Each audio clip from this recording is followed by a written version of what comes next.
so profound in terms of challenging some of what we know is we're still challenged with in expectations, but also moving into what can we potentially do in terms of the lifespan of employment, meaning from the moment, as Dennis talked about, the moment when people try to apply for jobs, to even advancing careers and getting promotions and increasing their career opportunities. So we have employment, but if you don't have your health and wellness, and you can't make it, as Liz pointed out, we do have the technologies. But technology is also having an impact, tremendous impact, in health and wellness. And that is one of the major domains in which we wanted to focus on and talk about how can we integrate technology as we see it in the general area. I love my panelists. They come on so easily. And allow that to use the technologies that everybody is using, except still aren't being used for people with cognitive disabilities to the same rate, at the same rate. So I'm going to introduce first Dr. Sandy Friedman. She is director of JFK Partners here in Colorado, which is our University Center on Excellence in Developmental Disabilities, and she will introduce our other panelists. Thank you. Well, first off, I really want to thank you for inviting me. It really is an honor, and it really is an honor to be with this panel. We have an amazing group of people who've done a lot, and our panel is structured a little bit different, but let me first introduce who's here. This is Liz Perkins, and she is from Florida, and she is at the UCED there, at the University Center for Excellence in Developmental Disability, the Florida Center for Inclusive Community.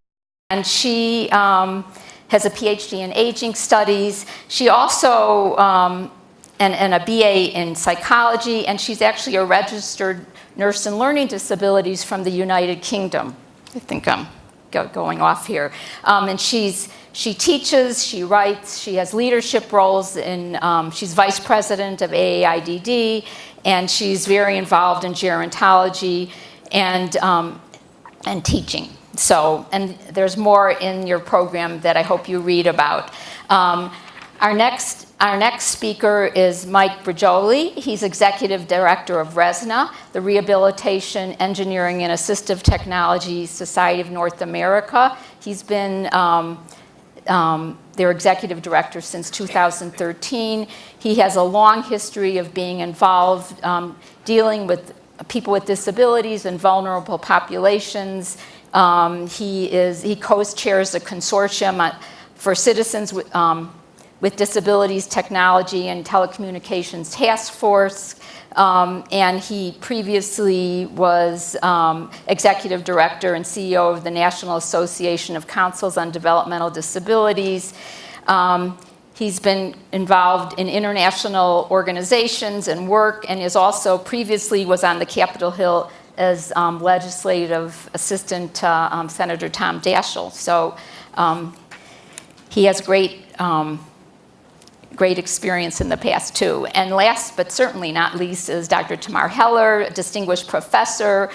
She has the UCED at University of Illinois at the Department of Disability and Human Development, and also the UCED there. She directs many different research programs, more than 200 publications, 5 books. I get tired reading all that she does.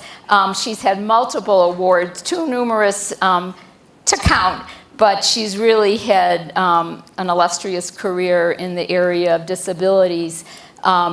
So Liz and Tamar do adults aging. I'm a developmental pediatrician, so I'm on the other end of the spectrum, but I actually, because transition is so difficult, I do also care for some young adults too, because it's hard to transition kids and youth to adult providers. So we talked on the phone a few times before this began. Our format's a little bit different than Tony's. We have some discussion points. First, we agreed upon a definition of health and wellness that Liz will present to us. And then we have several discussion points, and I'll let you know what they are now, and then we'll go back to them. The first one is to describe one project you're most proud of, either for yourself, your center, your organization, or state. that incorporates technology in health and wellness of people with cognitive disabilities. The second discussion point is, for this project, what challenges or problems did you face in the areas of adoption, maintenance, or safety and security? And the third point is describe potential solutions to these problems. What have you done, and what potential solutions have you not yet explored? And so I think, and then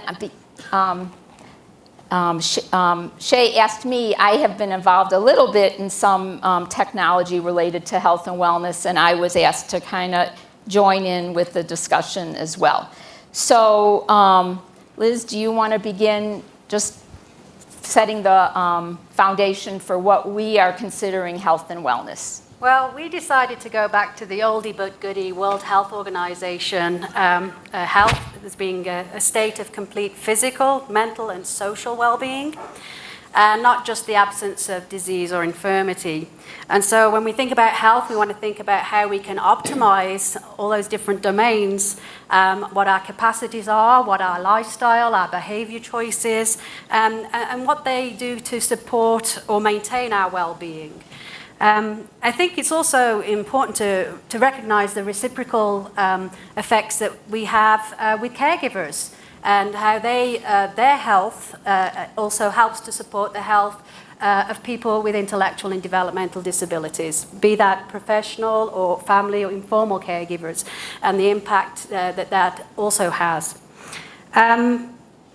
So one of the other things I did want to mention about, in terms of health, often health does rely on setting good routines, having a commitment and encouragement, and monitoring. As healthcare professionals, one of the things that we need to do is to monitor different health aspects. And, obviously with technology, that is opening up some incredible avenues for that to occur. Okay, thank you. So maybe we'll start with you, Tamar. Maybe you could just describe one project that you're most proud of, or two projects we talked about ahead of time that kind of dovetails into each other, that incorporates technology in health and wellness. Okay. I just want to say we have a rehabilitation research and training center on developmental disabilities and health.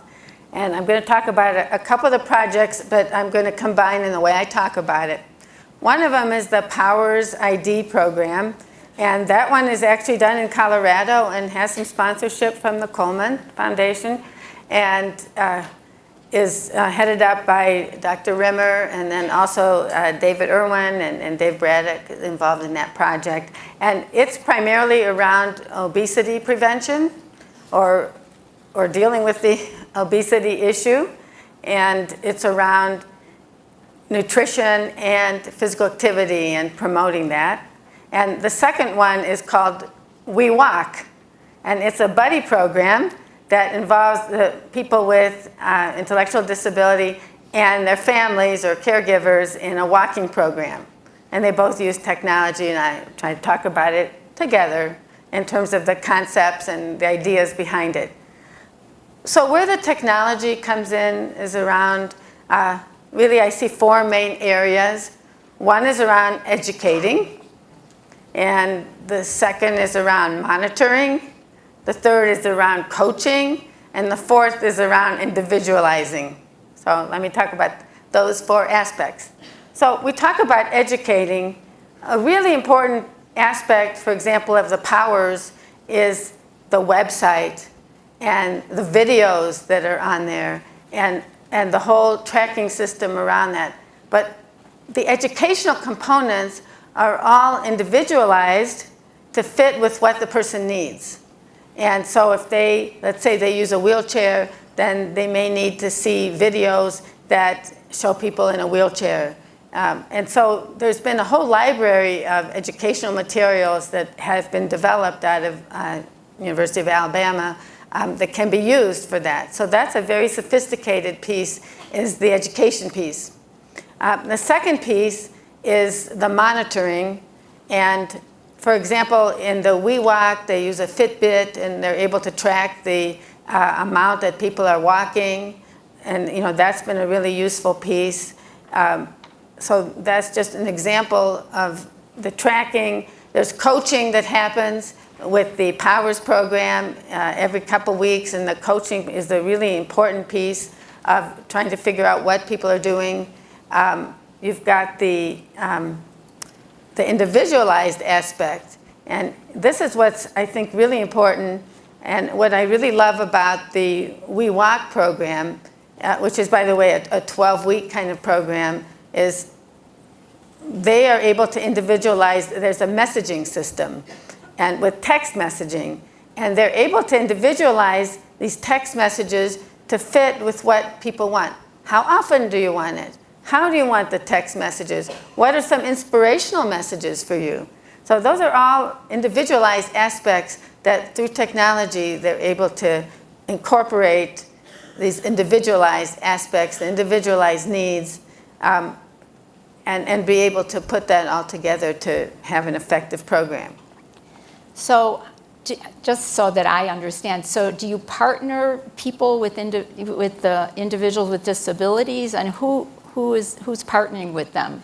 I mean, people. The person for the We Walk program, it's often a parent that they live with, or it could be a direct care professional if they're in a residential setting, and they both are walking.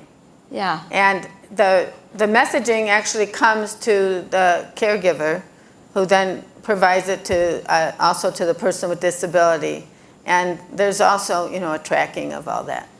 And in line with our last president. Oh, and there's also surveys that are sent through Qualtrics to see how much, how they feel about the whole thing. And in line with our last panel, have there been issues with people being able to access the online programs? Or maybe we'll get to that in barriers. Isn't that the next question? Okay, I'm jumping ahead. I can talk about that. Okay, forgive me. Okay, Mike, do you want to talk about one of your projects? Or? Sure, I do, and I have to say that doomsday clock is Yes, intimidating, yes. so I'm very cognizant of it. Well, RESNA works on cognitive impairments and disabilities issues in a few ways. One, we have a special interest group on cognition and sensory loss. Two is our ATP, our Assistive Technology Professional Certification, which in a way is one of our premier programs, has a significant section on cognition as well, in cognitive aids, as it should. But I think probably the most prominent example of what RESNA is doing is in the world of standards and standard setting.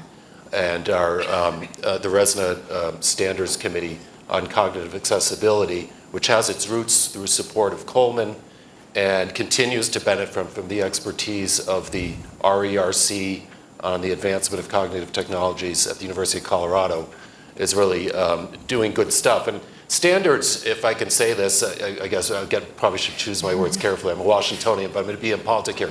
It's not, someone used the term earlier on another panel about kind of sexy work. It's not sexy work, but it's really important work. And what's happening with that particular standards committee is looking at cognitive aids and cognitive technologies that can be, that benefit from universal design, that will benefit the 23 million or more people with cognitive impairments, but also will benefit people who aren't cognitively impaired or disabled, children, people who are growing older. So again, that universal design principle underlies it.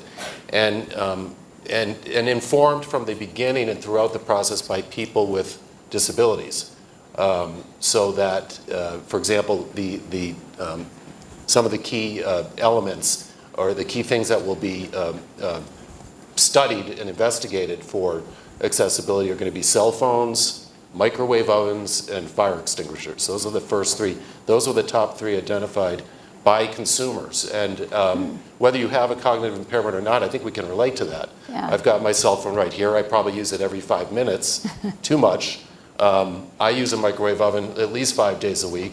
I, thank God, have not ever had to use a fire extinguisher, but God help my neighbors in my condo building if I did, because I'm not sure how accessible it is to me or to my neighbors. Yeah. So it's important real-world work that has implications every day, and God forbid in the event of emergency. And I think those three examples really, as I thought about it, I was thinking about it on the plane ride over, that bumpy plane ride over, that they really, they're things we use and they're things that matter, and they all benefit and enhance health, well-being, and safety. Yeah, okay.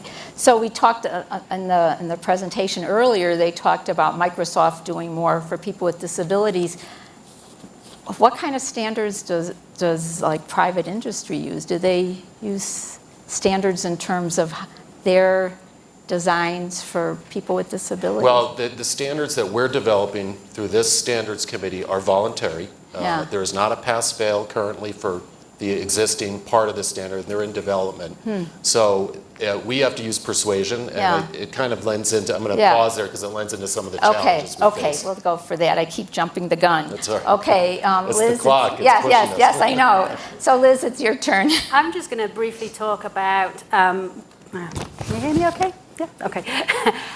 One of my colleagues in our department, Dr. Bill Kearns, has been doing some really interesting work with smart home technology, particularly with veterans, people with traumatic brain injury, people with dementia, and has been looking at tracking real-time movement. And sort of doing this really high convoluting mathematical fractal design analysis, whatever that means, to see how people's patterns of movement change. And there has been some preliminary work that has actually connected the changes in the movement to cognitive decline. And so some of this has had some really interesting benefits, potential benefits for rehabilitation, but also, when you think about sort of the smart home technologies and supporting caregivers and people to remain independent and aging in place and those types of philosophies, I think it's really interesting, this advent of potential telecaregiving that we can have, and that sort of remote caregiving. And I just have to sort of briefly say, I'm from Florida, a little worried about a little person called Matthew at the moment zipping up in our state, and I'm thankful that I actually have a couple of webcams, that I have some pets at home and are able to sort of, check back with that. So I think some of these technologies that sort of are being really coming to the forefront now are going to have some really interesting and actually profoundly change the way in which professionals support individuals to be able to age in place. And again, we talk about the promotion of well-being. I think that's one of the things that we all agree upon. We want to be in our home environments for as long as possible. Right, okay. And I'll just chime in a little bit. I'm not that tech savvy, but over the past maybe year and a half, I was involved with a project. So I'm at the University of Colorado, but I work at Children's Hospital Colorado, and there's a big telehealth initiative going on. And so telemedicine is different, a little bit different from telehealth, and maybe you all know, but telemedicine really deals with direct medical care, whereas telehealth is broader. It looks at education, prevention, some health-related administration. So there's a big telehealth initiative looking at population health, quality and safety, operations on many different levels going on. And there was one initiative that began, Project ECHO, which some of you may be aware of. It started in New Mexico, and the acronym stands for Extension of Community Healthcare Outcomes. And it started in rural New Mexico with actually dealing with hepatitis C. And people were all over the place, in little communities. And so a panel of experts, interdisciplinary panel of experts, would video and into different practices throughout the state. So rather than having patients come to a tertiary care center, there was the group of experts, because usually with different illnesses, as well as with special health care needs and diseases, you need more than just one person to help with the problem. And so rather than having people come to the specialists, they would, with HIPAA-compliant case-based presentations, primary care providers would talk about their patients, and they would get help in terms of how to manage them. So that there would be a group of primary care providers who would learn from other primary care providers' patients, and then they could extend it to their patient load. So it actually maximizes providers to take care of people with disabilities. We have a huge waiting list in developmental pediatrics to evaluate and to manage children and youth with different type of developmental disabilities. And so we had done some focus groups with primary care providers who said they wanted to have more information to manage patients. We also did a survey, and people talked about having learning collaboratives. So we started this project ECHO for developmental pediatrics, where there was a group of us who came together, and that primary care providers could video in with the HIPAA-compliant video system, and they could also just do the audio if they wanted to, and they could present cases to us that we could provide them with information, how to care for, how to do med management, how to do medical workup, how to manage kids. And then we also provided some topical information too. So I was part of that for a while. So, there was a lot of barriers, which we'll talk about in a bit. So, so maybe we'll just move on now to the next question, and talk about a little bit, for this project, what challenges or problems did you face in either the areas of adoption and maintenance or security and safety? Do you want to go first, Tamar? Well, first of all, before the POWERS project, we had a project with the Agency for Healthcare Research and Quality and Special Olympics that was trying to develop online material that could be used by families and people with disabilities, kind of, about their health, where they could track their health. And we tried to work really hard to make it friendly. And now this was about 6 years ago. And truthfully, we couldn't get families to use it. And we even paid them. They could even get money, and they didn't want to get on the internet to use it. I'm wondering if 6 years later it would be different because more families are familiar with it. So that was a huge challenge, and probably a very big disappointment to us that the project really just couldn't seem to do this very well. So 6 years after that, or right after that, the POWERS was pretty much the same teams working on that. And the POWERS, in its beginning stages, also had difficulties. First, they were trying to get the material ready for caregivers. And so that was the first challenge, and making it, and for them, they had to make it simpler also, and visually appealing, and so that families would want to get on. But then they realized they got to cater it to people with intellectual disabilities also. And so POWERS has been a program that's worked really well for people with physical disabilities, that Dr. Rimmer's been doing that in Alabama. He's done randomized designs, he's had all this funding, and with huge success. When tried to use the same thing with this population, it didn't work. Had to simplify it quite a bit. And visually, and the graphics, they couldn't really use like bar graphs or anything like that. So that's the challenge, and it's really important to be able to evaluate and to give time to pilot test everything. And so now it's going smoothly. But it took a lot of time, and I would say at least a year, if not 2 years, to get it to where now they can really start to test it. Okay, Mike, do you want to talk about some challenges? Sure. Yeah, I mean, I think that strictly on standards, I think the challenge is getting stakeholders to understand why standards matter, why they're good for everyone ultimately if they're done well. And to get stakeholders, particularly manufacturers, to adopt standards, particularly in our case when it's voluntary. So that takes persuasion, it takes outreach, it takes partnering with different organizations in the disability space and otherwise. I think also as we look to standard setting, and we promote and appreciate universal design, but we also have to understand this is a diverse population, and the needs of someone with dementia are going to be very different than the needs of someone with Asperger's or someone who's on the autism spectrum.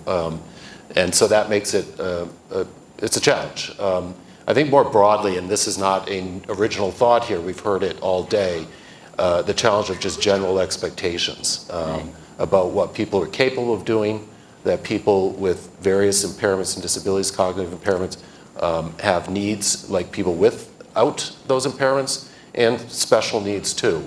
So the expectations that people are a part of a marketplace, can be part of workforces, have healthcare needs, have recreation needs, and wants just like everybody else. And so that kind of basic challenge, and I think I'm probably preaching to the choir, still lies before us.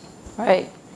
So, I mean, I think there's a lot of great things out there, but we need to adapt it. And a lot of it is, we may think we have a great idea that's going to work wonderful, but we really need to hear what people need and what they want and adapt it so that it's helpful and useful.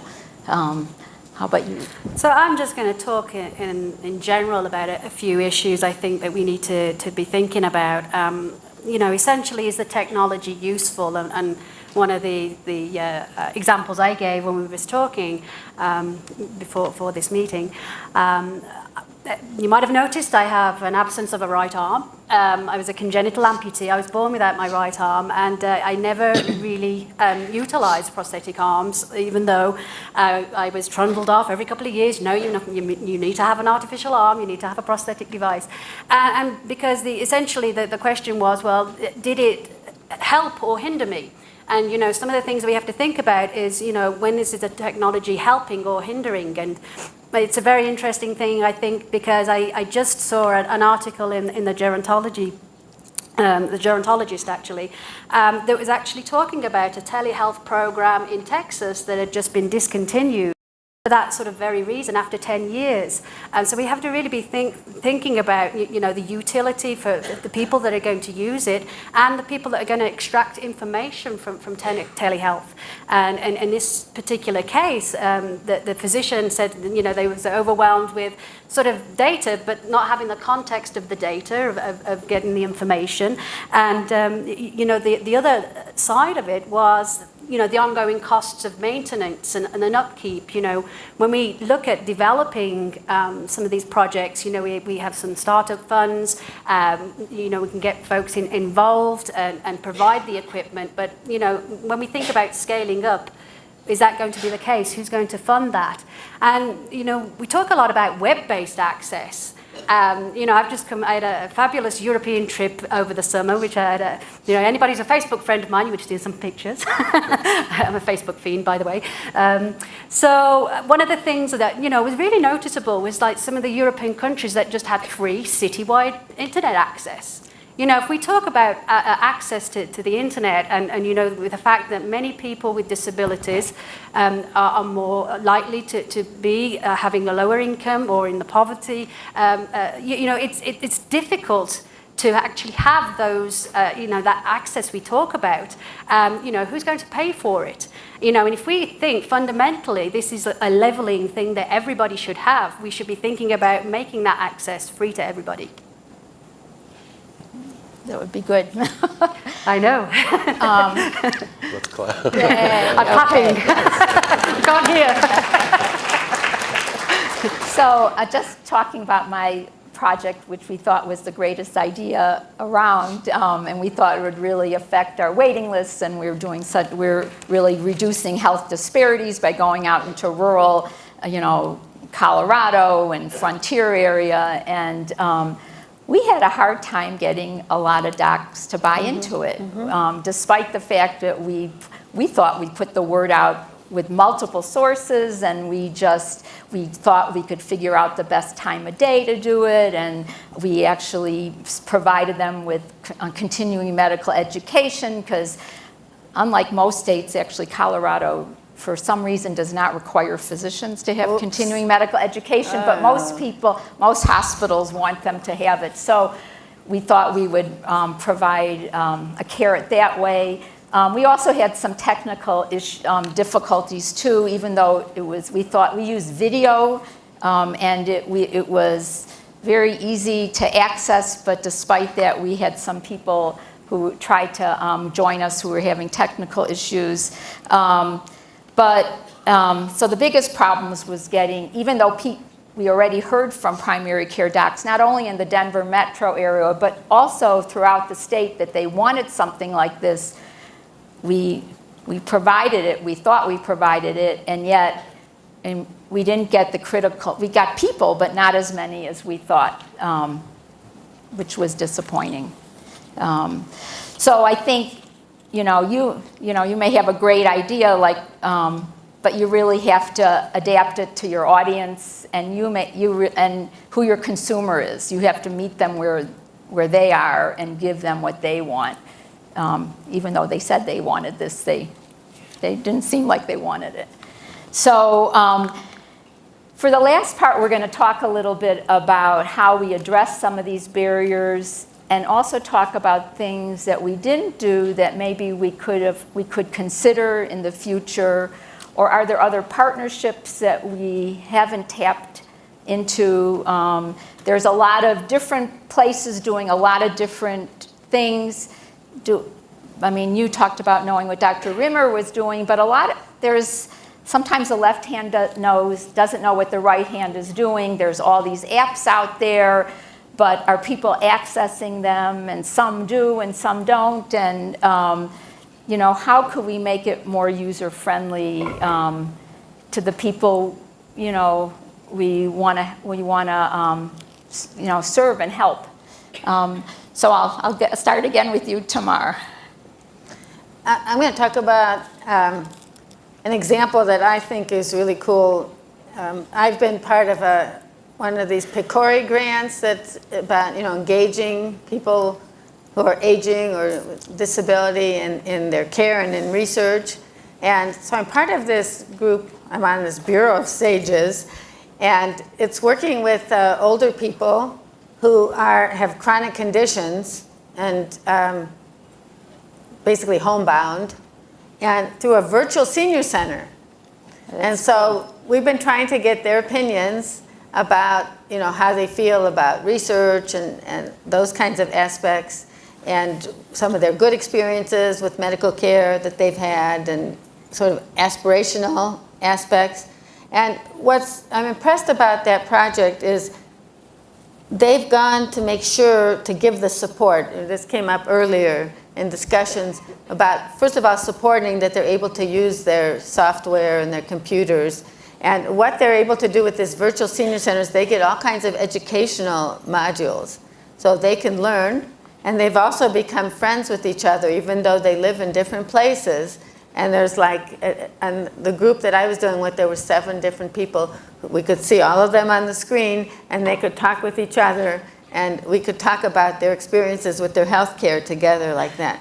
To me, that was a really cool project and a really cool way of engaging people and what they think is important in the research. It gives a social dimension, and it has people who are not able to leave their homes to be able to be engaged as part of it. So I thought that was kind of an interesting Very model. much So the support part is really important. However, the technology was not that great, the platform. So those of you who know all about technology and platforms, it always seemed like it took half an hour for us to get everything together. So there must be a simpler platform for doing this. Okay. Mike, do you want to talk about how you address some of your challenges? Yeah, and I think, as I mentioned, the challenge of educating stakeholders is really important, and I think we need to do more. We've started to do outreach, for example, to AARP. So as a primary example of representing the aging community, and there's more, working with disability organizations, of course, and manufacturers to persuade them to become interested, if they're not already in the standards, how it works, and reminding them it's voluntary, but to encourage them to adopt. And we also, as I was coming in here today, Kathy Bodine, I'll admit, told me, she said, she did some research, there's 462 standards either in development or in the works around the world on cognitive technologies. And I wasn't frankly aware of that. We do work with the International Organization on Standardization, which goes by ISO or ISO. And they do come to us and come to this committee in particular, which is heartening. So we will continue to work with them because I think harmonizing those standards in an increasingly globalized world is critical. So we've got a lot of work to do on that. But I'm going to look at that number as an opportunity in a positive way. So those are our basic challenges. Yeah. And Liz? I'm going to sort of be like a stuck record.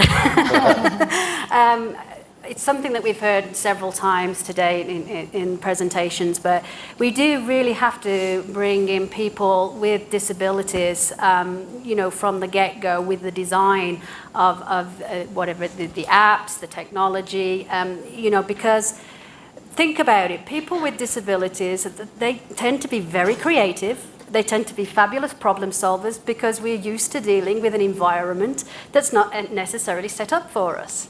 And so what better people that you can bring into the development, to be at that development time, to have those creative solutions. I think it's really important. We shouldn't be thinking about adapting or accommodating. That's not acceptable. It really is. It should be from the get-go. So. And another area I think that there's opportunity is to capitalize on the enthusiasm of youth. We've got generations of people that, there's more inclusion in society. People have more interaction, friends with people with disabilities, family members, all these types of things where, people want to be able to help and to contribute. And I think that we see some marvelous things occurring with some brilliant minds just because they've been set the task of, how will you solve this? So, let's bring the youth in. There's some very smart and very enthusiastic people that really want to contribute. And what better way to contribute than to solve some real world problems like we have with adapting technology.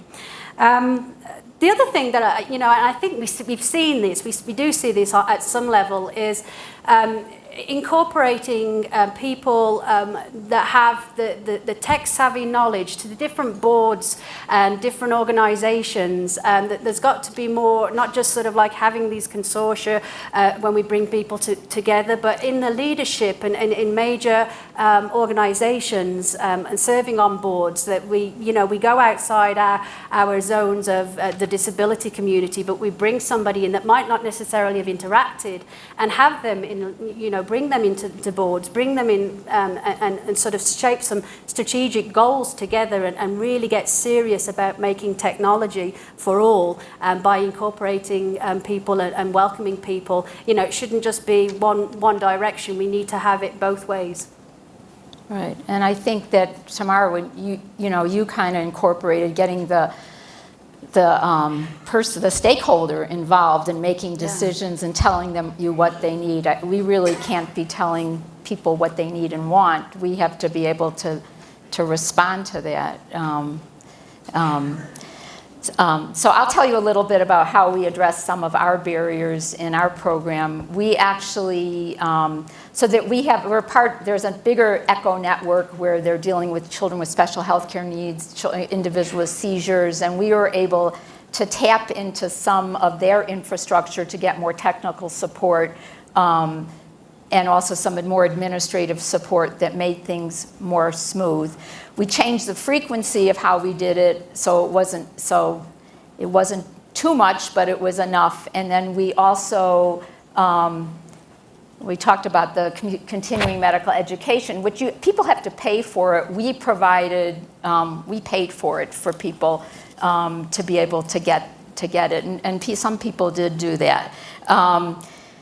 We also obtained a small grant to actually go out to physicians' offices throughout the state and meet with them and say, here, we have this great program. We're going to show it to you. And we brought them lunch. Why aren't you using it? And so we tried to get some information so that we could incorporate it in how we went forward. And then we also decided to take a hiatus. So we did this for about a year and a half, and I think what we've learned from other people is that it's better to have more circumscribed modules on certain topics rather than going on and on and on. And I think we're going to regroup again in the last quarter of the year. And you really have to get buy-in from people from the beginning who will commit to 6 sessions or how many sessions. So we've modified it. I still think it's a good idea. It's just, it was disappointing that we didn't get the critical mass. We did evaluations, and all the evaluations were very positive. I think we wanted to have like 50 people sign in, and we weren't anywhere close to that. So, so just to talk a little bit about things that maybe we haven't done that we could consider doing in the future, or other things. I'll start with it soon. Because I just stopped talking about how we did address things. I think we need to include more than just primary care physicians. I think we need to include a bigger group. We need to include, therapists and teachers and direct care workers, and even the individuals too for certain issues.